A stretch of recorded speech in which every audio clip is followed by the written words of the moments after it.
All right, so for your playfulness today, you are going to do some gymnastics, basically. I want you to get into your body, and not sell yourself short, but let's not go overboard either. So you'll be able to pick your range.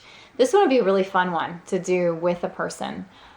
Play airplane, just see if you can balance somebody on your feet, or do a forward roll, or do a back bend, or try a cartwheel. I don't want anybody injuring themselves, but that's why it could be really good to do with a friend, because they could help. Meaning, if you want to try a handstand and you want them to kind of hold your legs so you don't kick over too far, or use a wall. There's smart ways to do it. Or if you just want to try a forward roll, do something basic. Do something that's in your range, but that's a little bit acrobatic, and that's not something that you've done in a while or forever or whatever. And of course, if you are highly acrobatic, then try something a little more, or go through lots of them. If you always do cartwheels and handstands and back bends, well, do them, in succession or with a friend or whatever. But definitely, getting in your body that way and flipping it and turning it and moving it and trying to get it to operate the way you want. So thinking while moving and things like that. This starts adding layers to the playfulness. And yeah, like being able to think on your feet, being able to think or plan something out or instruct your body to do something. Getting in your body is always linked to playfulness, in my opinion. So that plus, because we're talking about playfulness and because we're talking about fun, I really want to think about or pay attention, take note of, when is it not fun, and don't let it go there, because we're doing it for fun. When is it not fun? When I start getting competitive with myself, when I start pushing too hard and being angry or frustrated that I can't do the flip, when I start down talking myself and saying like, oh my God, I can't do that, I can't do that, I can't do that. And I work myself up into a panic or a fear or to a freeze where I'm not even going to try. And I'm now backed into the corner of like unwillingness, which is, there's no juice for you there. There's no aliveness and, there's no playfulness there usually. So, when does it not get fun? When it starts to feel like work, like maybe you're telling yourself to do too much and you're like saying, I got to do all three. Or you've set a goal and you're just making it into work. Because you heard me talking about this, you've said, we're going to do the forward roll, or we're going to do the airplane game. Let's do the airplane game. And it starts to become work because you start trying it and it's not working and it's not working. And you're like, why isn't it working? And it starts to become too goal oriented maybe.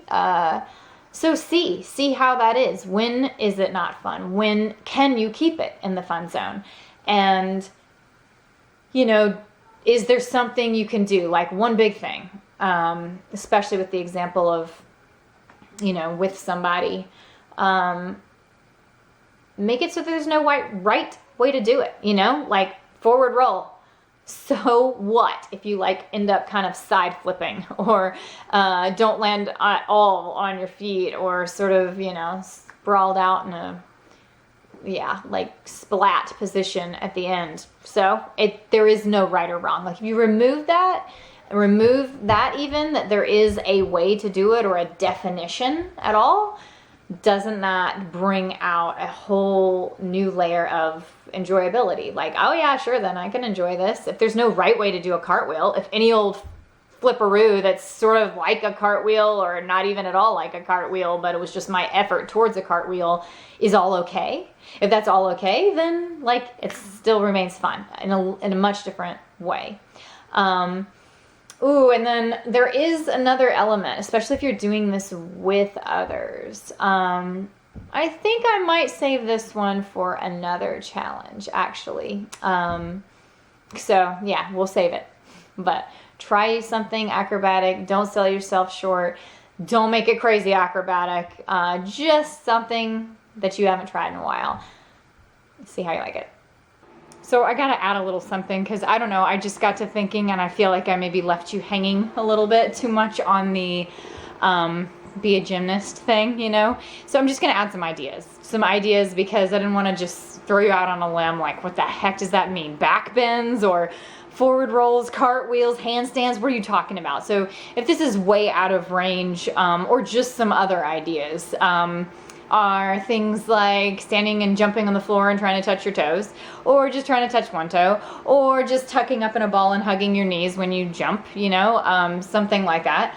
Or it could be just spins on the floor, you know, trying to actually pivot and do a turn, like a dance turn, 180 degrees or a full 360. It could be like can kicks, you know, like dun dun dun dun, dun, you know, this kind of business. That one's pretty easy. So, you know, don't say I didn't like give you options. And then another one I could think of is just like maybe karate kicks, you know. It's not exactly acrobatic, but it can be. Definitely there are some amazing martial artists out there that do some very acrobatic kicks. But you know, if that feels like acrobatic to you, lean kick, you know, lean kick, try to do them in quicker succession, forward, back, side, side, whatever. I just wanted to give you some options because I felt like I was a little sparse on the ideas for you of what that could mean. So there you go, more ideas.